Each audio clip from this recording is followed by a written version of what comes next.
So guys, I'm back. I know I've been off for a while. I was traveling and Ramadan and all of that. But now I'm back. Daily news and analysis.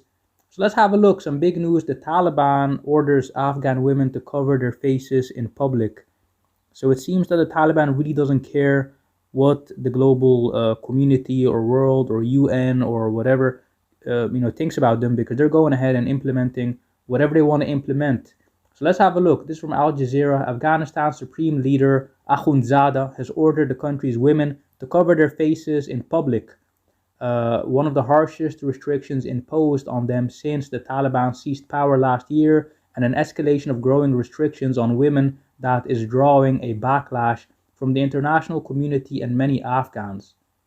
So, a spokesman for the Ministry for the Propagation of Virtue and the Prevention of Vice read the decree from Akhundzada at a media conference, saying that a woman's father or closest male relative would be visited and eventually imprisoned or fined from government jobs if she didn't cover her face outside of the home. The spokesman added that the ideal face covering is the burqa, which became a global symbol of the Taliban's previous hardline rule from 96 until 2001. Most women in Afghanistan wear a headscarf, but many in urban areas such as Kabul do not cover their faces. So since taking over Afghanistan, the Taliban has reintroduced restrictions on freedoms and movements, particularly directed at women, that are reminiscent of their last rule in the 1990s. Over the last few months, Taliban leaders, particularly from the Ministry of Propagation of Virtue and the Prevention of Vice, have announced many new restrictions, even as criticism and international pressure mounts against them.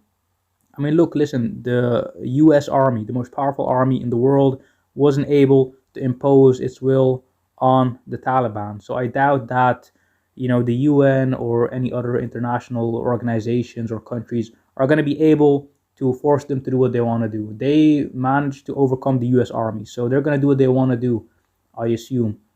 So in December, the ministry, which replaced the Afghan Ministry of Women's Affairs, imposed restrictions on women from traveling further than 72 kilometers without a close male relative.